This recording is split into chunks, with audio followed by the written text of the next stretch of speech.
Hi guys, good morning, welcome back on फॉर्मा educational hub. देखिए, इस लेक्चर के अंदर एक इम्पॉर्टेंट टॉपिक पढ़ने वाले हैं। इम्पॉर्टेंट इन द सेंस, जो आपको मैंने स्टार्टिंग में बताया था कि मैं 3-4 टॉपिक बताऊंगा, उनमें से एग्जाम में क्वेश्चन आएगा, तो ये उनमें से पहला टॉपिक है। ये है डॉपलर प्रभाव, डॉपलर इफेक्ट बोलते हैं इसको। क्या है ये? डॉपलर प्रभाव, डॉपलर इफेक्ट।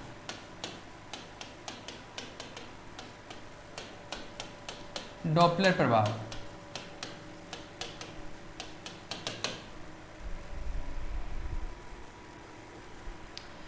तो देखिए, और कहीं से क्वेश्चन आए या नहीं आए, लेकिन यहाँ से क्वेश्चन पक्का आएगा। मिनिमम 2 मार्क्स का क्वेश्चन यहाँ से आने वाला है, ठीक है। तो ये ऑलमोस्ट 1 घंटे का लेक्चर होगा डॉपलर इफेक्ट पे।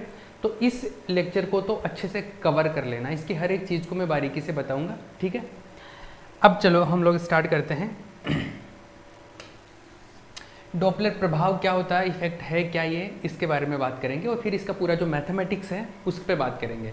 इसमें यहाँ से मिनिमम 2 मार्क्स का क्वेश्चन तो आएगा, ये मान के चलिए आप। तो चलो हम इसको स्टार्ट करते हैं। तो डॉपलर इफेक्ट क्या है, समझिए बात को। देखो, ऐसा है, क्या है, जैसे मान लो कि कहीं पर कुछ लाइट जल रही है। हम लोग स्पेशली लाइट के बारे में बात करेंगे यहाँ पे। किसके बारे में? लाइट के बारे में। मतलब प्रकाश पर जो डॉपलर इफेक्ट होता है, डॉपलर इफेक्ट एक्चुअल में वेव पे काम करता है, तरंगों पे काम करता है, ठीक है। अब वो ध्वनि तरंगे भी हो सकती है, साउंड वेव्स भी हो सकते हैं, और लाइट वेव्स, इलेक्ट्रोमैग्नेटिक वेव्स जो हमारे को दिखती है या नहीं दिखती है, जो भी इलेक्ट्रोमैग्नेटिक वेव्स होते हैं उन पे काम करता है, दोनों पे काम करता है। लेकिन अभी हम लोग जो यहाँ पे बात करने वाले वो स्पेशली इलेक्ट्रोमैग्नेटिक वेव्स के बारे में ही बात करने वाले हैं, ठीक है। अब समझिए बात को। जैसे मान लो कि जो दिखने वाले वेव्स होते हैं वो इलेक्ट्रोमैग्नेटिक वेव्स ही होती है, विजिबल लाइट जो होती है। तो जैसे मान लो यहाँ पर कोई बल्ब लगा हुआ है, ठीक है। ये P पॉइंट है, यहाँ से वेव निकल रहा है, क्लियर है। यहाँ से वेव्स निकल रहे हैं।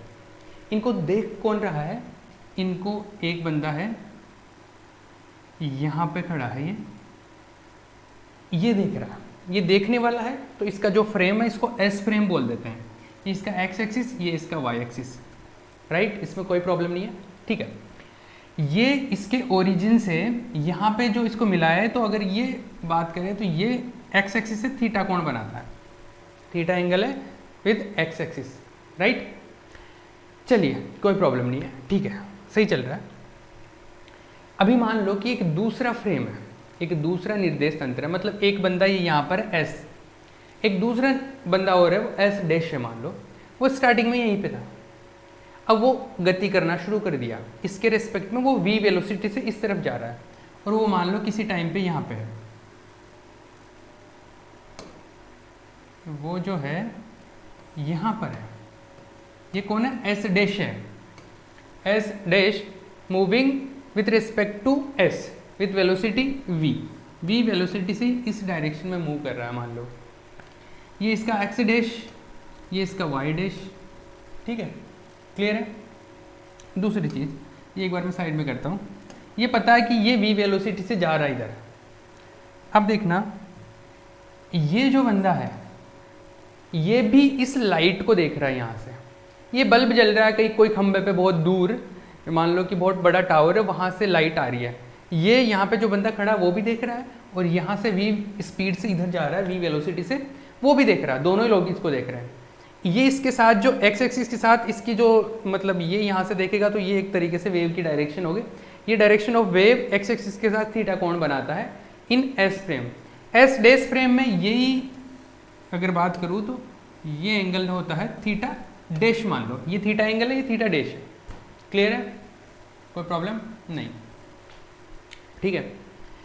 ये जब देखेगा इस लाइट को तो इसको लगेगा कि इसकी जो फ्रीक्वेंसी है वो F है। S फ्रेम में F फ्रीक्वेंसी है, और ये S डैश है, इसको फ्रीक्वेंसी F नहीं लगेगी, इसके लिए फ्रीक्वेंसी कुछ और होगा, वो कुछ F डैश होगा। तो क्या हुआ, एक फ्रेम जो स्थिर है, स्टेशनरी है, उसको सेम लाइट की फ्रीक्वेंसी कुछ F लग रही है, और एक दूसरा फ्रेम जो v वेलोसिटी से मान लो मूव कर रहा है, v वेलोसिटी से मूव कर रहा है, इसको इसका फ्रीक्वेंसी कुछ अलग लग रहा है। तो सेम ही लाइट का एक बंदे को फ्रीक्वेंसी अलग लगता है, दूसरे को डिफरेंट लगता है। इसको बोलते हैं डॉपलर इफेक्ट। क्या बोलते हैं? डॉपलर प्रभाव। मतलब गतिशील निर्देश तंत्र में किसी लाइट की फ्रीक्वेंसी चेंज हो जाने को बोलते हैं डॉपलर इफेक्ट, डॉपलर प्रभाव। क्लियर? इतनी बात समझ आती है? चलो बढ़िया है, आगे चलिए अभी आप।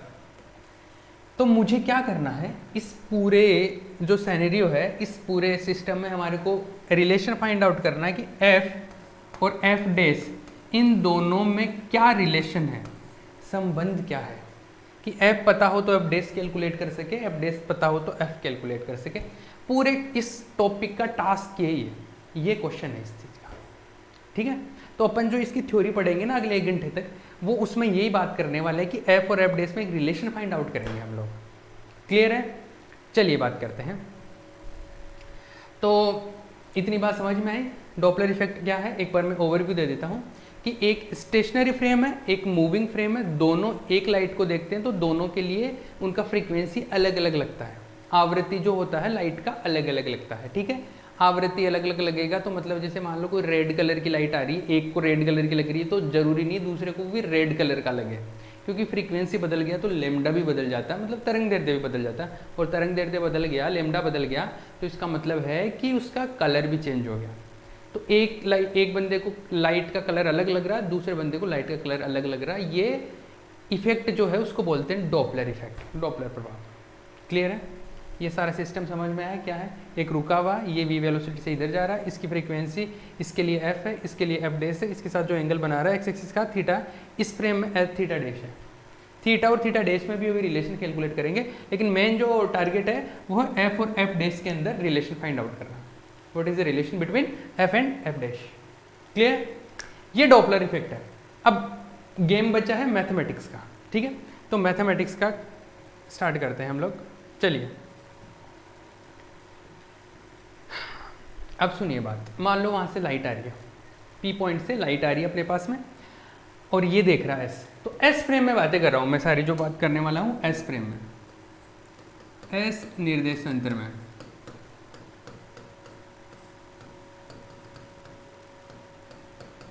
इन S फ्रेम, S फ्रेम में क्या होने वाला है? S फ्रेम में मान लो लाइट जो आ रही है वेव है, वेव का जो इक्वेशन है मैं इस तरीके से कुछ लिख रहा हूँ कि जो वेव है उसका इक्वेशन है a e to power iota k vector dot r vector minus omega t। ये क्या है? वेव का इक्वेशन। वेव की इक्वेशन को इस तरीके से लिखा जाता है, थोड़ा सा ये ध्यान रखना पड़ेगा। मतलब काफ़ी जगह, जैसे फर्स्ट ईयर में ऑप्टिक्स में भी पढ़ते हो वेव की इक्वेशन, या जहाँ पे भी यूज होता है बहुत जगह पे हम लोग पढ़ते हैं, तो आप ये ध्यान रखना वेव का इक्वेशन इस तरीके से लिखा जा सकता है। अलग अलग तरीके होते हैं, प्लस माइनस आयोटा प्लस भी लिखते हैं, माइनस भी लिखते हैं, ओमेगा टी माइनस के आर भी लिख सकते हैं, के आर माइनस ओमेगा टी। मैं अभी ये यूज कर रहा हूँ, आपको ये ध्यान रखना है बस। ठीक है, ये ए कांस्टेंट है।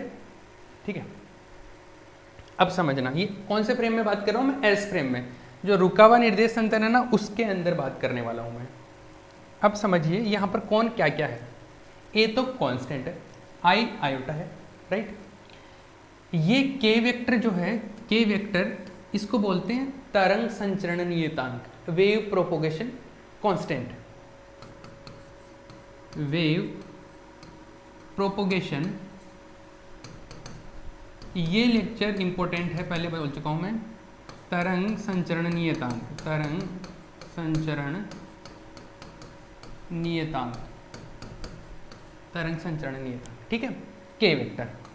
तो जो के वेक्टर है इसको ऐसे लिखा जाता है 2 पाई बाई लेमडा एन के। लेमडा जानते हो ना, तरंग दैर्ध्य, वेव लेंथ। ठीक है, एन केप है इसका डायरेक्शन, जिस तरफ वेव जा रही है उसका डायरेक्शन है एन केप। ठीक है, इसको लिखने का दूसरा तरीका हो रहा है, इस ऐसे भी लिखते हैं इसको। जैसे मान लो वेव इस तरफ जा रही है, ऐसे मान लो वेव ऐसे है, वेव का डायरेक्शन आप ऐसे समझ लो एक बार। ये के वेक्टर का अगर डायरेक्शन है तो इसके घटक ले सकता हूँ मैं, कंपोनेंट ले सकता हूँ ना इधर। कैसे? इधर देख लो आप, उस चीज़ को मैं इधर बता रहा हूँ।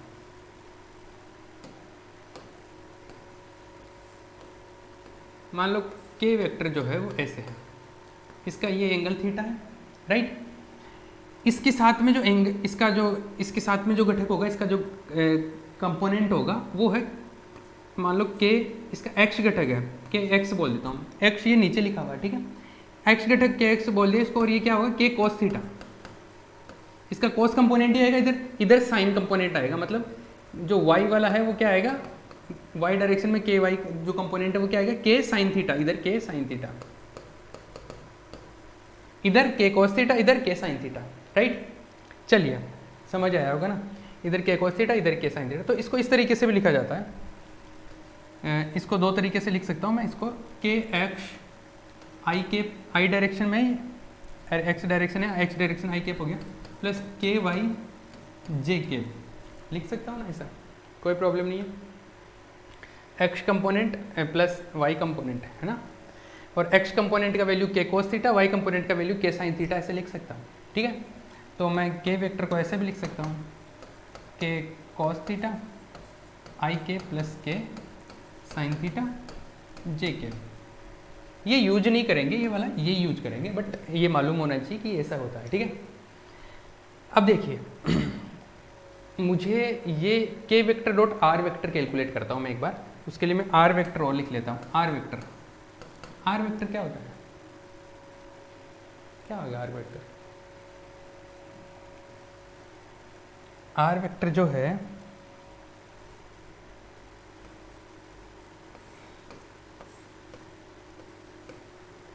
ये थीटा,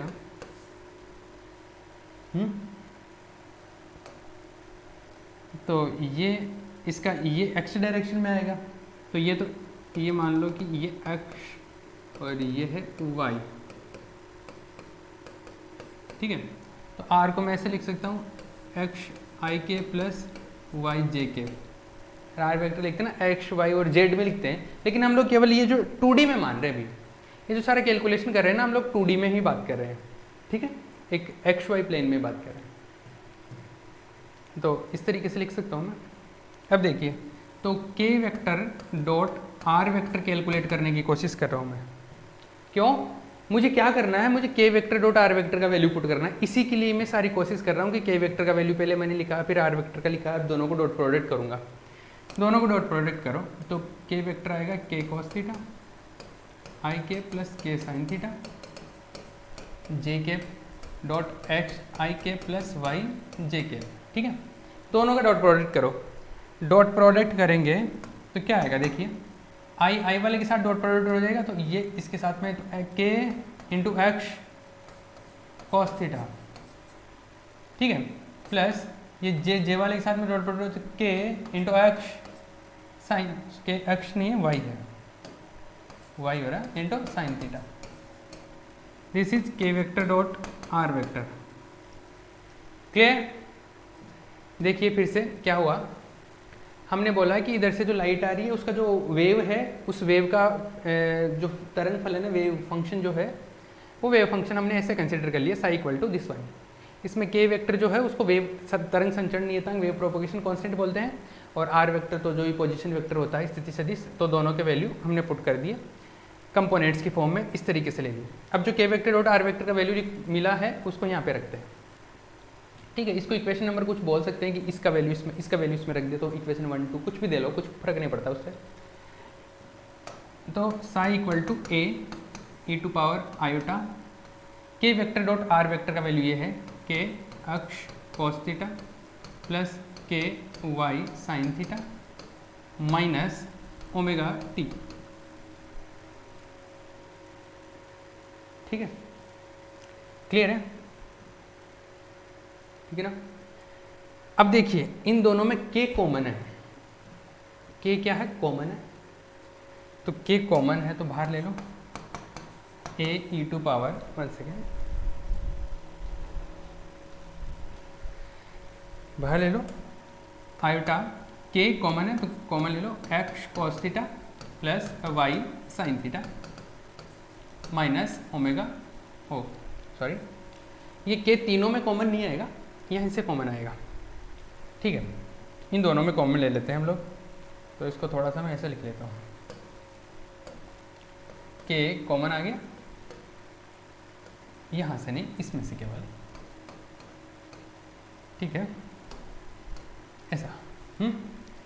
अभी देखिए इसमें कुछ होगा, जो k है, मैंने बोला था कि k वेक्टर क्या होता है, 2 pi by lambda n cap, है ना। अगर मैं केवल ये k क्या है, केवल मोड है, मोड वैल्यू है, केवल k क्या है यहाँ पे, मैग्नीट्यूड है, तो यहाँ पे केवल मैग्नीट्यूड की बात करूँ, डायरेक्शन की बात नहीं करूँ, तो 2 पाई बाई लेमडा हो जाएगा ना। एन के हटा दो, यहाँ से वेक्टर हट जाएगा, तो यहाँ से क्या होगा, k equal to 2 pi by lambda. तो k 2 पाई बाई लेमडा हो गया, तो साई का value a e to power iota 2 pi by lambda, 2 pi by lambda. और इस चीज़ को एक सेकंड,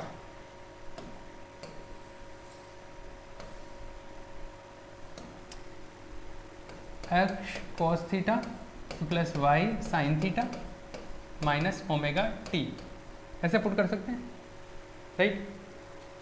एक दूसरी चीज़ और, ये जो है, जैसे इसको मैं c से मल्टीप्लाई कर दूँ ऊपर नीचे, 2 पाई f से, f फ्रीक्वेंसी है, f से मल्टीप्लाई कर दिया, यहाँ पे भी f से मल्टीप्लाई कर दिया, तो ये क्या बन जाएगा, k जो है ये c equal to nu lambda, सुना होगा ना, c equal to nu lambda. Nu क्या होता है, फ्रीक्वेंसी होता है, यहाँ पे हम फ्रीक्वेंसी को न्यू से नहीं लिख के f से लिख रहे हैं, तो इसको आप लिख देता हूँ, ठीक है। तो ये f लेमडा क्या हो गया, c के इक्वल हो गया क्या, तो f लेमडा c के इक्वल हो गया, तो ये हो गया 2 पाई f अपॉन c। इसका मतलब है k का वैल्यू में जो यहाँ से कॉमन लिया उसका 2 पाई f अपॉन c भी लिख सकता था, 2 पाई लेमडा की जगह 2 पाई f अपॉन c। तो मैं एक काम करता हूँ, इसको 2 पाई f अपॉन c लिख देता हूँ, 2 pi f upon c, clear, ठीक है। चलिए, इतनी बात समझ आ जाती है। दूसरी चीज़ आपने ये भी पढ़ा होगा कि ओमेगा इक्वल्स टू होता है 2 पाई f, ये होता है ना, omega equal to 2 pi f। नहीं पढ़ा तो ऐसा तो पढ़ा ही होगा, omega equal to 2 pi by t, और 1 बाई टी जो होता है वो फ्रीक्वेंसी के इक्वल होता है, तो 1 बाई टी एफ के इक्वल होता है, 1 by t is equals to f, ठीक है। अब देखो ये ओमेगा का वैल्यू मैं ऐसे लिख सकता हूँ, यहाँ पे ओमेगा टी है ना, तो ओमेगा टी को मैं ऐसे लिख सकता हूँ 2 pi f into t, clear. अब देखिए psi equal to a e to power iota, इन दोनों टर्म्स में पहला टर्म ये है, दूसरा टर्म, दोनों में 2 pi F by C common ले लेता हूँ, 2 pi F by C common ले लिया, तो क्या बचा इसमें से, तो ये बचा x cos theta plus y sine theta, और इसमें 2 पाई एफ, तो 2 पाई एफ से कैंसिल आउट हो गया, सी से जब डिवाइड किया तो ऊपर चला गया, सी इंटू टी, ये मिला। ये काम में आने वाला है आगे चल के अपने, ठीक है। ये एक इक्वेशन मिल गया, जो भी मिला अपने को, सही है। क्या किया मैंने, मैं एक बार रिकेप करता हूँ। देखिए हमने एस फ्रेम में वेव का इक्वेशन लिखा ही है, उसके बाद में के वेक्टर और आर वेक्टर का वैल्यू लिखा है, जो कि अलग कंपोनेंट्स में टर्म्स में आया है। फिर के वेक्टर का वैल्यू हम लोगों ने फ्रीक्वेंसी और सी के टर्म में ऐसे लिख दिया, और बस इसको कॉमन लेके थोड़ा सिंप्लीफाई किया, और कुछ नहीं किया, सिंपल सा काम है। आगे चलिए, आगे देखिए, इसमें हम लोग ये काम करते हैं, ये एस फ्रेम में है, किस में, एस फ्रेम में। अगर सेम चीज मुझे एस डैश फ्रेम में चाहिए होती हो, देखिए in S dash frame, S dash frame में जो फंक्शन होगा वो साइड डैश ले लो, ठीक है। ये ए जो है कुछ और कांस्टेंट आ जाएगा, जो भी है, मान लो ए डैश ले लो। ये जो है e to power iota 2 pi, constant तो कांस्टेंट ही रहेगा, सी बी सी कांस्टेंट है, f frequency S dash frame में एफ डैश होता है फ्रीक्वेंसी, एफ फ्रेम में एस, ये एफ फ्रेम में सारा, सॉरी एस फ्रेम में, ये हम लोग इसमें कैलकुलेट करें एस डैश में, तो एस फ्रेम में एक कांस्टेंट है, इसका कांस्टेंट का वैल्यू कुछ और आ जाएगा, डैश ले लिया, फ्रीक्वेंसी एफ डैश होती है, बाकी कांस्टेंट तो कांस्टेंट ही रहेंगे। आगे चलिए, एक्स है, एक्स डैश कर देता हूँ, कॉस थीटा है, थीटा डैश आ जाएगा, एंगल अलग था ना, theta theta dash, plus y y dash हो जाएगा, साइन थीटा थीटा डैश हो जाएगा, माइनस सी तो कांस्टेंट है, टी टी डैश हो जाएगा, क्लियर।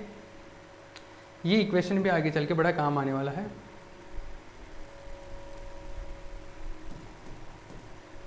देखिए ये इक्वेशन भी बड़ा काम में आने वाला है, ठीक है।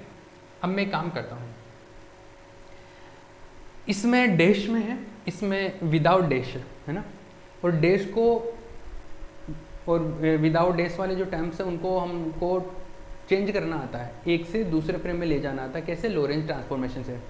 लोरेंज ट्रांसफॉर्मेशन से हम लोगों ने एक चीज़ सीखी थी क्या, सिंस लोरेंज रूपांतरण जो थे, लोरेंज रूपांतरण समीकरण by Lorentz transformation. Lorentz transformation में हमने एक चीज़ पढ़ी थी, लोरेंज ट्रांसफॉर्मेशन। लोरेंज ट्रांसफॉर्मेशन में हमने ये पढ़ा था कि x equals to x dash plus v t dash, ये गामा, ऐसा पढ़ा था। मतलब ये लोरेंज ट्रांसफॉर्मेशन के फॉर्मूले पढ़े थे ना, ये 1/v²/c², इसको 1/दिस, इसको हम लोगों ने गामा लिख दिया था। इस कंप्लीट टर्म को हमने गामा लिख दिया था, ये गामा यहाँ पे लिख सकता हूँ, ठीक है।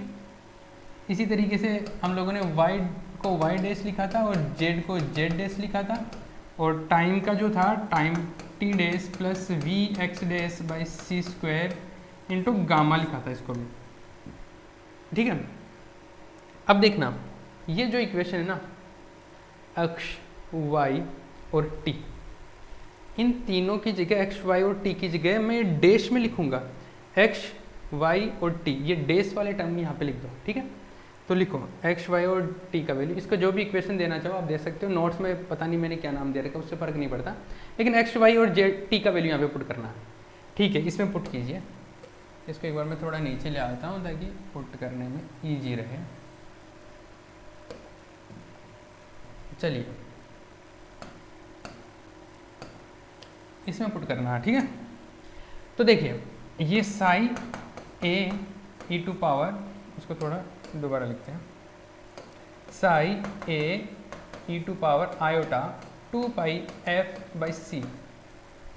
इसमें देखिए x का वैल्यू आ जाएगा gamma x dash plus v t dash into cos theta. आगे चलिए,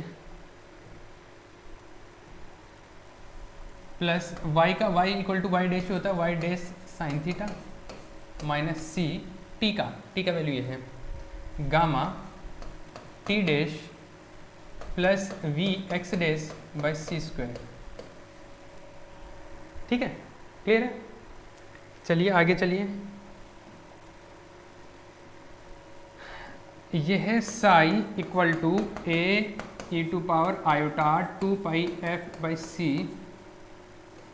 इसमें देखिए हम एक काम करते हैं, x डैश वाले टर्म्स को तो एक साथ रख लेते हैं, y डैश वालों को एक साथ, और t डैश वालों को एक साथ। तो देखो x डैश किस में आएगा, आप एक समझिए बात को, ये इससे मल्टीप्लाई होके टर्म आएगा कुछ, है ना। तो x डैश के साथ में मल्टीप्लाई में आएगा गामा भी आएगा, इधर से cos थीटा भी आएगा। तो इसमें x डैश का अगर मैं टर्म की बात करूँ तो x डैश के साथ में आएगा तो गामा एक cos थीटा, ठीक है। ओपन कर ही दूँ क्या मैं, अभी बाद में फिर पंगा हो जाएगा आप लोगों के लिए। देखो इसको gamma x dash cos theta, फिर ये इधर plus gamma v t dash cos theta, इसमें y डैश साइन थीटा, इसको मल्टीप्लाई कर दो minus c gamma t dash और माइनस एक्स से सी कैंसिल आउट हो जाएगा, तो gamma v by c x dash, ठीक है। अब देखिए इसमें इसको वैसे देखो अब बड़े हो गए हो आप लोग, तो ये डायरेक्ट भी कर सकते हैं ये चीज़, ये इतना मतलब ओपन करके करने की ज़रूरत नहीं है, सिंप्लीफाई करके कर सकते हैं, ठीक है। मतलब डायरेक्ट भी कर सकते हैं एक स्टेप में। इसमें देखिए एक्स डैश का टर्म तो एक तो ये है, एक एक्स डैश का टर्म ये है, इन दोनों को एक साथ ले लो, दोनों में एक्स डैश कॉमन ले लिया, इसमें क्या बचा गामा कॉस थीटा और उसमें बचा माइनस गामा v बाई सी। अब देखो v बाई सी को हम लोग बीटा लिखते थे, अगर आपको याद हो तो, नहीं याद है तो मैं बता देता हूँ, v बाई सी को हम लोग बीटा लिखते थे, तो मैं बीटा लिखूंगा इसको।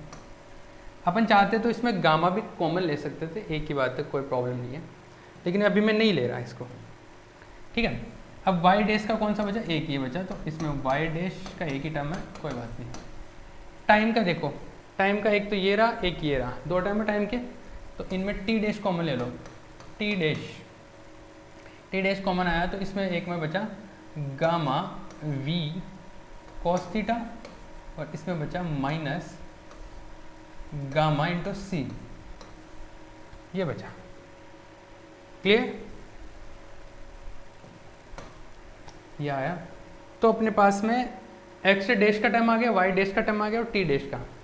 ये मैंने क्यों किया, इस बात को समझना। पहले तुम एक बार थोड़ा सा रिकेप करता हूँ हमने क्या किया। देखिए हम लोग साई का वैल्यू ये है, ठीक है। फिर हमने इससे पहले हमने सबसे पहले साई का वैल्यू कैलकुलेट किया इस तरीके से। फिर हमने बोला एस डैश में हम लोग करेंगे तो ये जहाँ पर डैश नहीं लगा हुआ वहाँ पर डैश लग जाएगा, कांस्टेंट की तरह आ सकते हैं, ठीक है।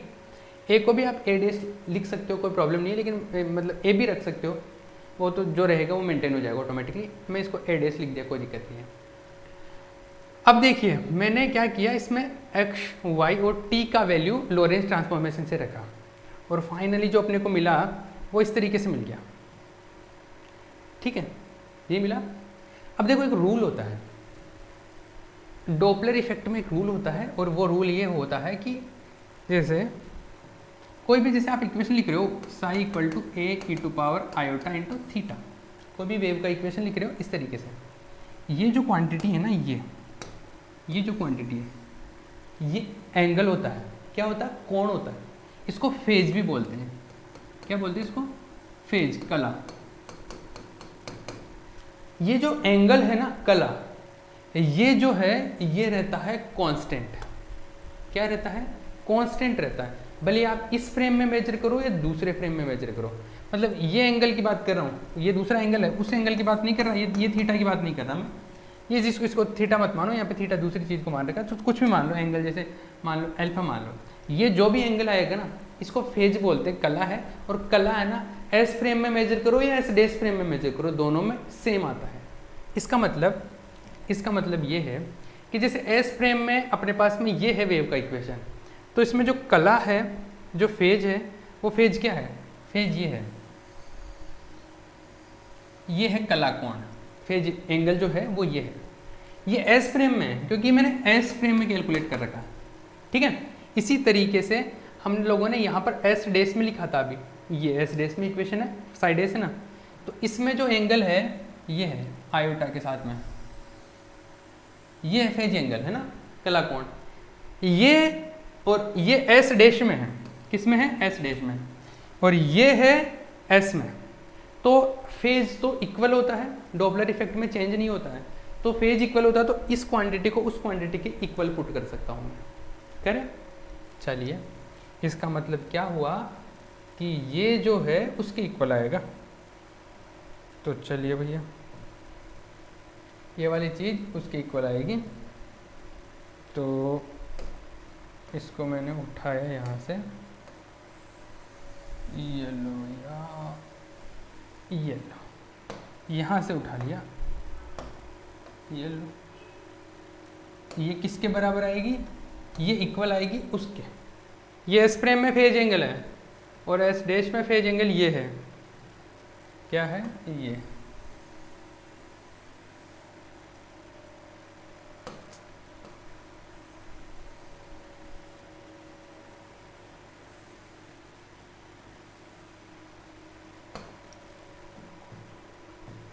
ये इक्वल आएगा किसके, इसके, इस चीज की, ठीक है। ये दोनों इक्वल है, ये इसके इक्वल है, ये इक्वल है। अब इक्वल है तो देखो इसमें कुछ कैंसिल आउट होता है तो कैंसिल आउट कर दो। इसमें 2 पाई बाई सी से कैंसिल आउट हो गया, बाकी तो कैंसिल आउट नहीं होगा, बाकी बच गया, बाकी जो बचा उसको लिख दो एफ, और इसमें बचा x dash gamma cos theta minus gamma beta plus y dash sine theta plus t dash gamma v cos theta minus gamma c, और इक्वल में ये बच गया f dash x dash cos theta dash plus y dash sine theta dash minus c t dash. Right, ये चीज़ आ गई इधर से। अब समझिए बात को, हम लोग इसमें कंपैरिजन करते हैं, तुलना करते हैं। किसकी तुलना करेंगे? हम लोग कंपेयर करते हैं टर्म्स को, कि इधर एक्स डैश का जो गुणनफल है, एक्स डैश का जो कोफिशिएंट है गुणांक है, और इधर भी एक्स डैश का जो कोफिशिएंट है वो दोनों बराबर आएंगे। तो गुणांकों की क्या कर रहे हैं? तुलना कर रहे हैं, गुणांकों की तुलना कर रहे हैं, कंपेयरिंग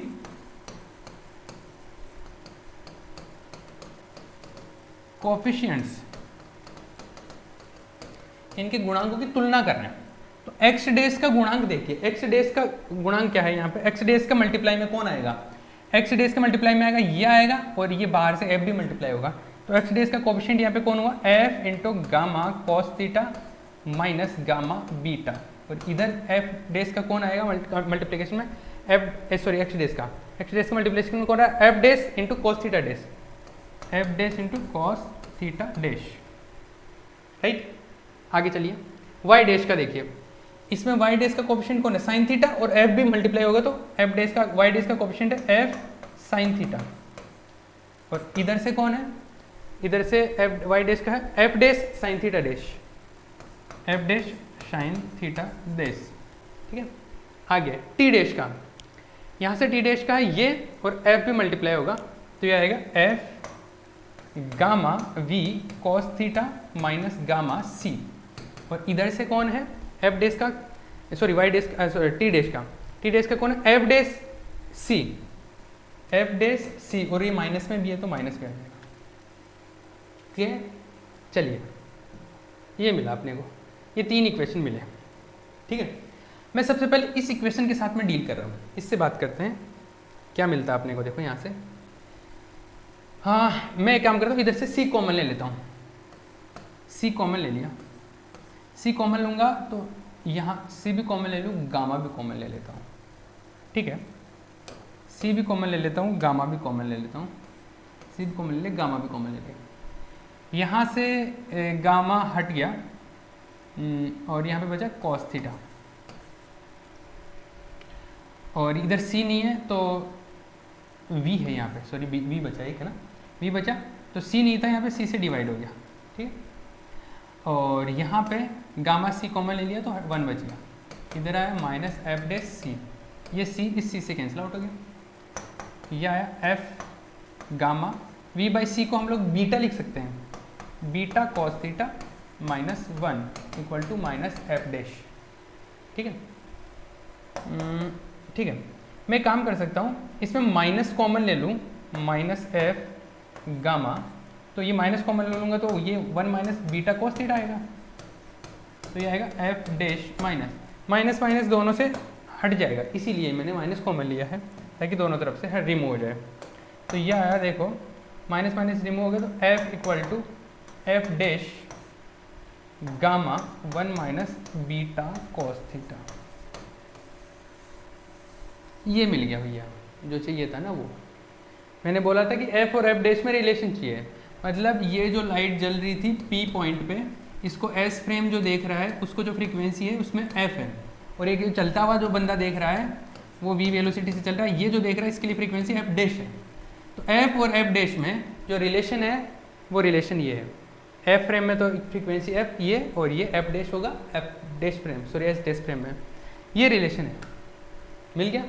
अब इसमें कंडीशन भी रखेंगे कि थीटा 0 हो जाए, थीटा 180 हो जाए, थीटा 90 हो जाए, तो उनके हिसाब से हम लोग कंडीशन रखेंगे, अभी कंडीशन बाद में रखेंगे अभी। लेकिन एक काम और करते हैं हम लोग, इससे तो काम, इससे हमने इस इक्वेशन से तो पता लगा लिया तुलना करके, कंपैरिजन करने से। अभी 2 इक्वेशन और बच गए, यहाँ से भी कुछ इन्फॉर्मेशन मिलेगी, ये 2 इक्वेशन और बच गए। हम लोग काम करते हैं, इसको इससे डिवाइड करते हैं, टेन थीटा निकालते हैं एक बार क्या होता है। तो इस इक्वेशन को इससे डिवाइड किया तो देखो डिवाइड करने पे क्या आएगा, इसको इससे तो ऊपर ये एफ साइन थीटा, नीचे है ये f gamma cos theta minus gamma beta, और इधर है f dash sine theta dash, और उधर है f dash cos theta dash, f dash से एफ डैश कैंसिल आउट, ये टेन थीटा डैश हो गया ना, तो ये आ गया tan theta dash equal to ये आ जाएगा। एफ एफ से कैंसिल आउट हो गया, ऊपर बच गया साइन थीटा, इसमें गामा कॉमन आ गया और कॉस थीटा माइनस बीटा बच गया, ये मिल गया भैया, ये टेन थीटा डैश मिल गया। देखो थीटा और थीटा डैश में पता चल गया रिलेशन अपने को, एफ और एफ डैश में यहाँ से पता चल गया था, दो चीज़ें पता चल गई ना, एफ एफ डैश में यहाँ से रिलेशन पता चल गया, थीटा और थीटा डैश में यहाँ से रिलेशन पता चल गया, दोनों क्लियर है। एक बार मैं आंसर मैच कर लेता हूँ, फिर हम लोग इसको एक बार रिपीट कर लेते हैं। F dash 1 minus beta cos theta और टेन थीटा का relation tan theta sine theta gamma cos theta minus beta, right, clear है भैया। ये हो गया। अब इसमें कुछ कंडीशंस पुट करनी है। डॉपलर इफेक्ट कंप्लीट होने वाला है, ऑलमोस्ट हम लोग पहुंच चुके हैं। टाइम कितना हो गया? आधा घंटा हुआ अभी तो। देखिए मैं रिपीट करता हूँ एक बार, समझिए बात को क्या किया हमने, ताकि एक बार दिमाग में सेट हो जाए। ये बिल्कुल याद रखना है, एग्जाम में आएगा ये मान लो, मतलब 1.5-2 मार्क्स का तो मिनिमम आएगा यहाँ से, ज़्यादा तो आ सकता है, बाकी मिनिमम 1.5-2 मार्क्स का आने वाला है यहाँ से। तो देखो डॉपलर इफेक्ट क्या है, डॉपलर प्रभाव क्या है? एक फ्रेम में रुका हुआ है, एक मूविंग है, दोनों एक लाइट को देख रहे हैं, एक वेव को देख रहे हैं, तो दोनों के लिए फ्रीक्वेंसी वैल्यू अलग अलग होगा, दोनों का आवृत्ति अलग अलग लगेगा, और जो अलग अलग लगेगा इसी को डॉपलर इफेक्ट बोलते हैं। और वो अलग अलग लगेगा तो उसका कैलकुलेशन कर रहे हैं, ठीक है। और उसका कैलकुलेशन किया हमने, तो हमने सबसे पहले बोला कि एक वेव है, वेव फंक्शन ऐसे मान लिया एस फ्रेम में, इस तरीके से मान सकते हैं। के वेक्टर आर वेक्टर इन दोनों के वैल्यू रखें, तो ये जो वेव इक्वेशन है थोड़ा इस तरीके से मिल गया अपने को। आपकी बुक में डायरेक्ट मिल जाएगा तो आपको थोड़ा समझ नहीं आएगा, तो आप इसको देख लेना, ठीक है। ये है साई मिल गया। अब इसको भी, साई को भी हम लोगों ने जैसे फ्रीक्वेंसी के टर्म में इस तरीके से चेंज करके, के का वैल्यू चेंज करके इस तरीके से ले आए, सी और एफ के टर्म में ऐसे आ गया। ये साई एस फ्रेम में है, एस डैश फ्रेम में जो होगा वहाँ पे डैश लग जाएगा, एफ की जगह एफ डैश हो जाएगा, थीटा की जगह theta dash, x dash, y dash, t dash ऐसे आ जाएगा, ठीक है। ये लिख दिया। अब हम लोग क्या, लोरेंस ट्रांसफॉर्मेशन से हम लोग t dash, x dash, y dash, x y z इनमें रिलेशन जानते हैं, एक फ्रेम से दूसरे फ्रेम में। तो हम लोग एक्स, वाई और टी का वैल्यू हम लोग लोरेंस ट्रांसफॉर्मेशन से लिख देते हैं, वो t dash, y dash, x dash के टर्म में मिल जाएगा। वो इसलिए लिखे हैं हम लोग कि आगे जाके हमको कंपैरिजन करना है, तुलना करना है, ठीक है। तो इन सब के वैल्यू यहाँ पे लिख दी।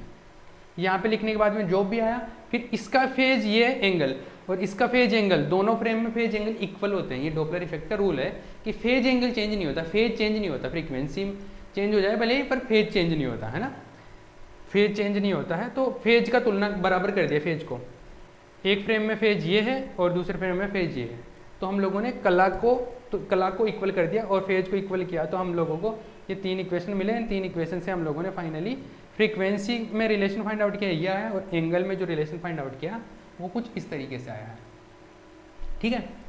एक तो ये बड़ा डेरिवेशन हो गया। अब हम लोग इस पे बात नहीं करेंगे, हम लोगों का मेन जो फोकस रहेगा वो फ्रीक्वेंसी पे रहेगा, और फ्रीक्वेंसी है ये, एक फ्रेम में फ्रीक्वेंसी है, एक फ्रेम में फ्रीक्वेंसी है।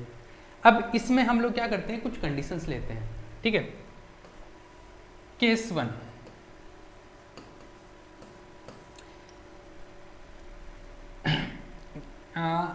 केस 1 में बोल रहे हैं हम लोग लॉन्गिट्यूडनल अनुदैर्ध्य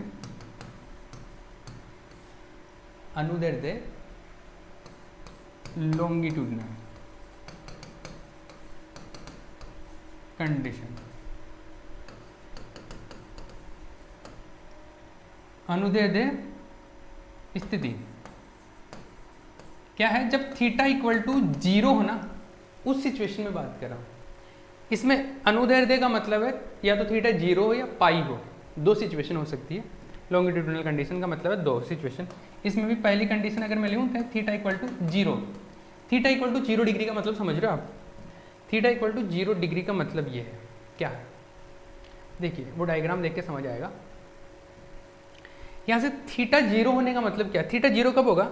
थीटा को मैं कम कर दूँ, नीचे नीचे नीचे नीचे आएगा, मतलब ये जो सोर्स है P, जहाँ से लाइट आ रही है वो नीचे आ जाए, तो ये ऐसे है। सोर्स कहाँ पे आ जाए? सोर्स जस्ट यहाँ पे आ जाए, यहाँ पे सोर्स मतलब ये P जो है ना, ये यहाँ पे आ जाए, और ऑब्जर्वर है ना ये O S, ये यहाँ से, तो ऐसे थीटा ये है, समझ में आया? थीटा इस तरफ है, मतलब ऑब्जर्वर सोर्स की तरफ या इस तरफ ऐसा है, ये कंडीशन है ऑब्जर्वर और सोर्स में। जो लाइट यहाँ से आ रही है, लाइट यहाँ से आ रही है, तो इन दोनों के बीच में एंगल कितना, थीटा 0 हो गया। और थीटा 180 होगा तो क्या होगा, ऑब्जर्वर एक तरीके से इस तरफ जा रहा है। तो अब ये समझिए,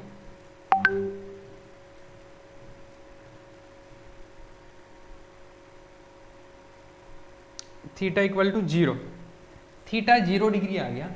तो थीटा 0 डिग्री आया तो क्या हुआ, थीटा 0 डिग्री आया तो फ्रीक्वेंसी का वैल्यू रखो यहाँ पे, f equal to f dash gamma 1 minus beta cos 0।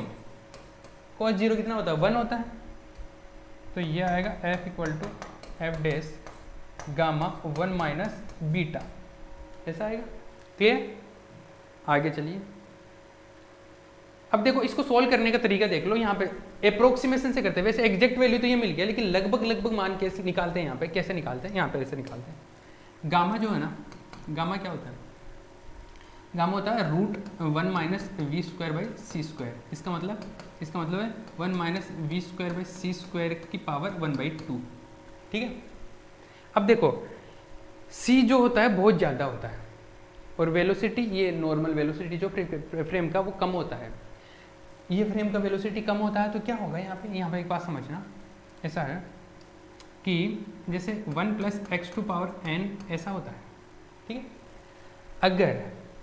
अगर x का वैल्यू a के कंपैरिजन में कम होता है तो हम लोग क्या करते हैं, इसका प्रसार करते हैं। प्रसार समझते हो ना, एक्सपेंशन।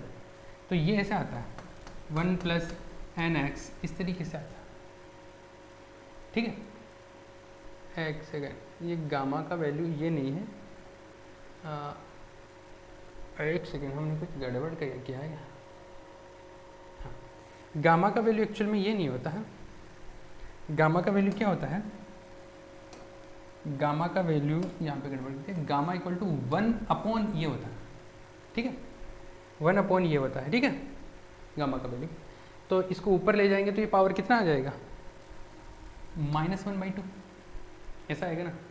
दोबारा से सोच लो, गामा इक्वल टू 1/√1। तो इसको ऊपर ले गया तो पावर -1/2 हो गया। ठीक है। अब हम लोगों को पता है कि अगर कुछ इस तरीके की क्वांटिटी होती है तो उसका पावर, अगर ये एक्स का वैल्यू a के कंपैरिजन में कम होता है तो हम क्या करते हैं, प्रसार कर देते हैं। तो ये प्रसार इस तरीके से होता है, आगे भी और टर्म आते रहते हैं। हम लोग इन 2 टर्म तक ही करेंगे, क्योंकि सिंप्लीफाई करना है ना, और टर्म इंक्लूड कर लोगे तो और बड़ा हो जाएगा। हम लोग ईजी रखना चाहते हैं इसको, तो 1 प्लस nx हो जाएगा। ये लगभग वैल्यू बात करूँ तो 1 प्लस nx 2 टर्म में। ठीक है।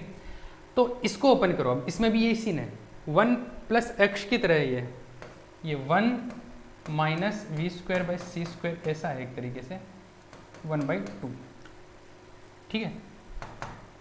तो ये आएगा ऐसा 1 प्लस nx, ये n है -1/2, ये पहले से x भी माइनस ही एक तरीके से यहाँ से, तो minus plus v square by c square, ये ऐसा आ जाएगा।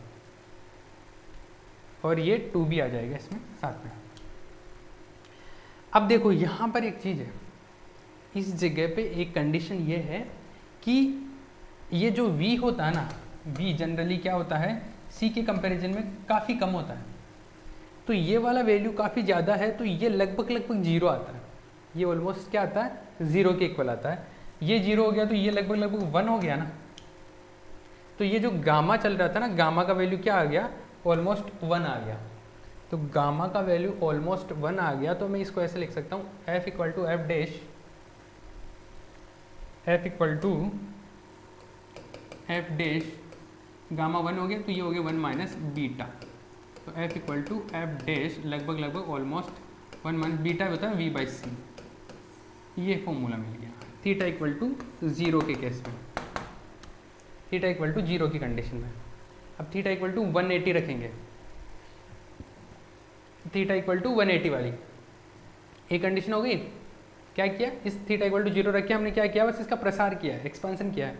एक्सपांसन 1 प्लस एन एक्स से खोल दिया इसको, 1 plus x to power n से, इस फॉर्मूले से ओपन किया। तो ये लगभग इसमें भी अप्रोक्सीमेशन लिया, इसमें भी लगभग मान लिया है। तो ये बहुत छोटी क्वांटिटी होती है, क्योंकि c square, c speed of light है, बहुत ज़्यादा होता है।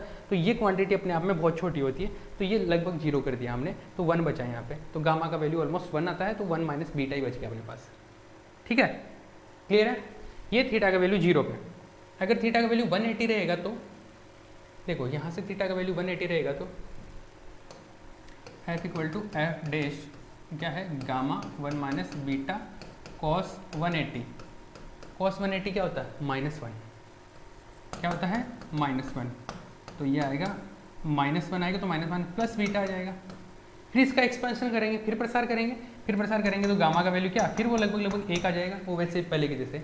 फिर 1 आएगा तो एफ इक्वल टू क्या बचेगा, एफ डैश 1 प्लस बीटा आ जाएगा इस बार। तो एफ डैश 1 प्लस बीटा को लिखते हैं 1 प्लस वी बाई सी लिख दो।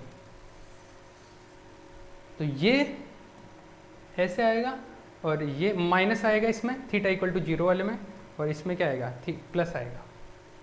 ठीक है, ये दो सिचुएशन बन गई, दो कंडीशन आ गए अपने पास में। क्लियर है, आगे चले, आगे चलते हैं और एक लास्ट कंडीशन ले लेते हैं, फिर ये डॉपलर इफेक्ट कंप्लीट हो जाएगा। Theta equal to 90 degree, 90 degree लेंगे तो क्या आएगा, f equal to f dash gamma, यहाँ पे क्या है, क्या है 1 माइनस बीटा है ना, sorry 1 minus beta cos theta, 1 minus beta cos 90 degree. 90 को पाई बाई 2 भी लिख सकते हैं।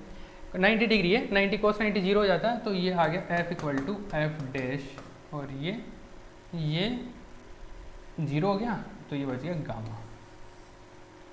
अभी गामा को लिखना चाहो तो ऑलमोस्ट 1 भी हो जाएगा, लेकिन अपन इसको इसी सिचुएशन में छोड़ देते हैं, क्योंकि फिर 1 ही लिख दिया तो फिर उसमें और कोई चेंज करने वाली चीज़ बचती नहीं है, तो इसको हम लोग इतना ही छोड़ देते हैं।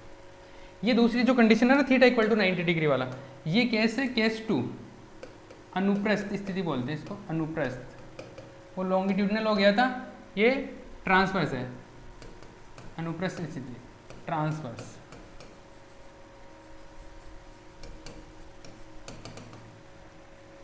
ठीक है, ये वो सिचुएशन है जिसमें लाइट यहाँ पे चल रही है और एक फ्रेम ऐसा एस और एस डैश ऐसा है, ये इधर जा रहे हैं एक तरीके से। क्लियर है, ये इससे 90 डिग्री पे है। ठीक है, चलिए भैया, ये समझ आया, ये हो गया आपका डॉपलर इफेक्ट कंप्लीट। चलो टाइम क्या हो गया, हाँ तो देखो 40-45 मिनट में ये डॉपलर इफेक्ट कंप्लीट हो गया। और यहाँ से क्वेश्चन 100% आएगा, या तो यहाँ पे कोई कंडीशन बोल देता है कि अनुप्रस्थ डॉपलर प्रभाव में अनुप्रस्थ स्थिति को समझाइए, ये अनुप्रस्थ मतलब लॉन्गिट्यूडनल को, तो लॉन्गिट्यूडनल के लिए बोल देगा ये कंडीशन करनी है। तो जैसे डायरेक्ट लॉन्गिट्यूडनल कंडीशन के लिए बोले ना, तो पहले थोड़ा सा डॉपलर इफेक्ट के बारे में थोड़ा सा 1-2 लाइन लिख देना, जो भी मैंने ऊपर जो समझा है ना उसमें से आपको जैसे डॉपलर इफेक्ट का जो आइडिया लग गया ना, उससे थोड़ी 1-2 लाइन लिख देना, और उसके बाद में इसको लिखना। देखो थ्योरेटिकल जो क्वेश्चंस आते हैं ना एग्जाम में, उनमें मार्क्स आए, उसके लिए ज़रूरी ये है कि जैसे कोई बीच की चीज़ पूछता है ना, मतलब जैसे क्वेश्चन में जैसे कोई पर्टिकुलर कंडीशन पूछ ले या कोई पर्टिकुलर पार्ट पूछ रहा है, तो पहले उस टॉपिक का थोड़ा सा ओवरव्यू दे देना चाहिए ताकि एक समझ में आ जाए, फिर उसके बाद में उस कंडीशन को एक्सप्लेन कर देना। भले ही वो ओवरव्यू पूछा नहीं है डायरेक्ट, जैसे आपको यहाँ से पूछे कि डॉपलर इफेक्ट में आप ये जो है अनुप्रस्थ स्थिति को समझाइए, ट्रांसवर्स कंडीशन को एक्सप्लेन कीजिए, तो आपको पहले डॉपलर इफेक्ट के बारे में 1-2 लाइन लिख देनी है, फिर इस कंडीशन पे आना है। ठीक है, ऐसे करना है, भले डायरेक्ट डॉपलर इफेक्ट पूछा नहीं जाए। ये क्या होता है कि जो सब्जेक्टिव क्वेश्चन होते हैं उनको रिप्रेजेंट करने का एक तरीका होता है, ताकि उसका बेक आइडिया भी लग जाए कि अच्छा हाँ ये डॉपलर इफेक्ट होता है, फिर इसके बारे में ये कंडीशन। ये फिजिक्स में नहीं, कहीं पे भी आपको रूल है ये कि सब्जेक्टिव क्वेश्चन पूछा जाए तो पहले जो पूछा जाए डायरेक्ट उस पर बात नहीं करके थोड़ा सा ओवरव्यू में बात कर लें। अगर आपको डायरेक्टली डॉपलर इफेक्ट पूछा जाए तो डॉपलर इफेक्ट तो फिर तो स्टार्ट से ही स्टार्ट हो जाएगा, उसमें और कुछ लिखने की जरूरत नहीं है। लेकिन पर्टिकुलर कंडीशन या कोई बीच का पार्ट पूछा जाता है ना, तो उस सिचुएशन में इस तरीके से लिखना है। ठीक है, हो गया, ये डॉपलर इफेक्ट कंप्लीट हो गया। अब ये देखो, ये जो चीज़ें आई है ये सही आई है कि नहीं, ये जो फॉर्मूले आए हैं ये सही आए हैं कि नहीं, इनको प्रूव करेंगे। तो जो 4 वेक्टर ट्रांसफॉर्मेशन था ना, ये वाला मैट्रिक्स मेथड से इस चीज़ को मैं बताऊंगा कि हाँ ये वाकई में सही है, क्योंकि यहाँ से भी हम लोग जब ट्रांसफॉर्मेशन करेंगे ना 4 वेक्टर्स में, जैसे जो के आया था ना के वेक्टर, उसके घटकों को लेके हम लोग ट्रांसफॉर्मेशन करेंगे कि एक फ्रेम में के ये कंपोनेंट है, दूसरे में के ये कंपोनेंट है, फिर उनमें चेंज करके हम लोग देखेंगे कि अच्छा यहाँ से भी रिजल्ट वही आते हैं, तो ये जो ट्रांसफॉर्मेशन है ना ये वैलिड है। ठीक है, तो नेक्स्ट के अंदर हम लोग ट्रांसफॉर्मेशन पढ़ेंगे। ट्रांसफॉर्मेशन जनरली नहीं पूछता है, आपको जो पूछा जाएगा वो डॉपलर इफेक्ट पूछा जाएगा यहाँ तक। ठीक है, बाकी सिलेबस में है वो तो मैं सारी चीज़ करवा रहा हूँ, तो नेक्स्ट के अंदर हम लोग थोड़ा सा डॉपलर इफेक्ट से रिलेटेड ये चीज़ करेंगे। ठीक है, ओके।